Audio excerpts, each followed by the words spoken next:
So thanks everyone for being here with us today at the open house of the Children's and Young Adult Collection at Norlin Library. My name's Robert Mcdonald, and I'm the Dean of University Libraries. And the current space has taken a few years and many hands to come together, and we've got a few folks that'll be speaking with you today. And I really am glad that you could join us here kind of for this inaugural event here with the Children's Collection and our newly rebranded STEAM Gallery. There's a bit of history here. Since 1991, the children's and young adults materials were housed on Norlin's third floor near the Special Collections Reading Room. At this time, it was known as the Virginia Westerberg Juvenile Collection and featured many historical children's books. In 2012, we made the decision to move the fiction books into the Norlin stacks and move the nonfiction materials to Pascal, our off-site storage facility, to make room for more study space. This made the collection more difficult to browse, and few patrons knew where it was located. After working with the School of Education for a while, we realized the needs of having this collection reconstituted in a way that could be browsed, so we were able to begin reassembling the collection in a new way and bringing it back here to this revamped space that you see today to be a more modern, browsable collection, focusing on materials that were readily being used by the School of Education. And now we've got a great space for it, and you're seeing today how we can take advantage of it through the browsing of the collections here today with this open house. We're really excited that the children's and young adult materials are now easier to browse, closer to the second floor entrance, restrooms and security, and in a space with natural light. While these materials are for everyone to enjoy, and we often see college students enjoying them while they've got their laptop open on the desk, we're especially happy to better meet the needs of the School of Education and make Norlin Library more inclusive for CU community members with children and families who may choose to use the collection while on campus. We're happy to have such a good turnout today, especially with the unexpected snow that we've been having. And we're happy that you could join us for this open house. And with that, I'm going to introduce my colleague, Kathy Schultz, the Dean of the School of Education, who'll say a few words. Kathy?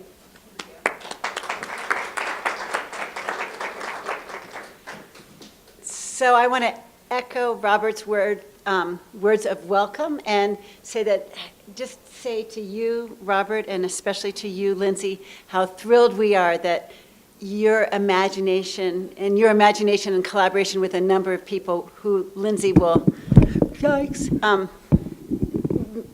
mention allowed this space to come into play. And I think that there's I've been in a number of universities. I've never been in a university where we're assigned a library, the schools are assigned a librarian, and so that in itself is a great thing. But having Lindsay assigned to the School of Education has been just tremendous. And the ways that Lindsay has integrated herself into the program, and particularly our work on social justice, is reflective in so much of the work that our graduate students and our undergraduates are able to do, but is also sort of an example here today. And I think you'll be able to experience and see more, but we are just incredibly grateful for that and for your presence in our school.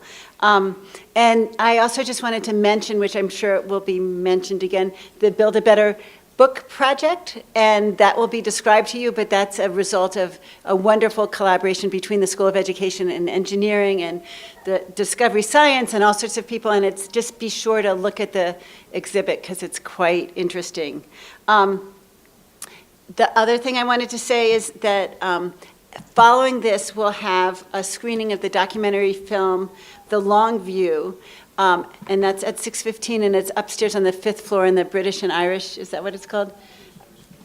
British and Irish Studies space. And it's a documentary about community organizing in two different schools that responded differently in Oakland. And we invite all of you to come to that. That will be at 6:15, and the filmmaker and the community organizer are both here, so that will be just great. So with that, I'll pass it on to Lindsay. Thank you so much, Deans Mcdonald and Schultz. So everyone, my name is Lindsay Roberts, and it's a huge pleasure to be here with you all this afternoon, and thank you so much for coming with the weather.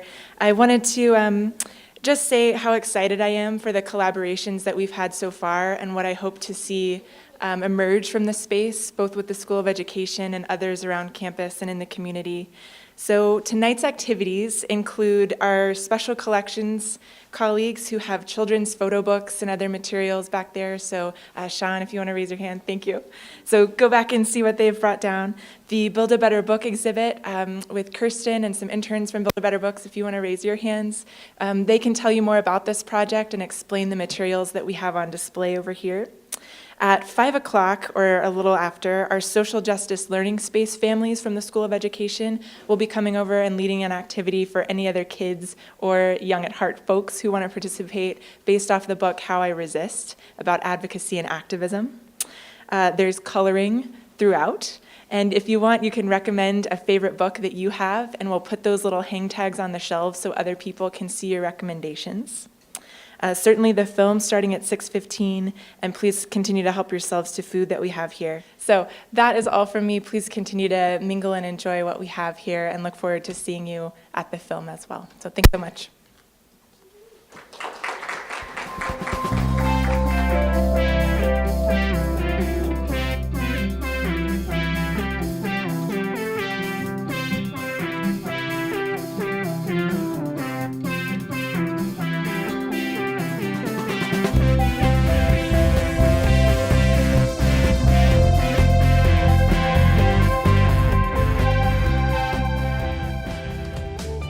Oakland comes from like a long history of being underserved as far as education, especially with youth of color. And this documentary picks up at a time where Oakland is really in, like, I want to say, a transformative state, or really an inventive space where a lot of movement and a lot of things are being done to kind of turn the tide in education. And most of that, like Susan said, is through organizing. When I saw what community organizing could do, it's the only tool that people without wealth and power can use to change, to power and change our situation. This is not like a documentary that says, this is what we did, and this was successful, and this is amazing, this is what everyone else needs to do. This is more of this is the reality of the situation, and this is some of the things that we faced in Oakland and that we're still struggling with.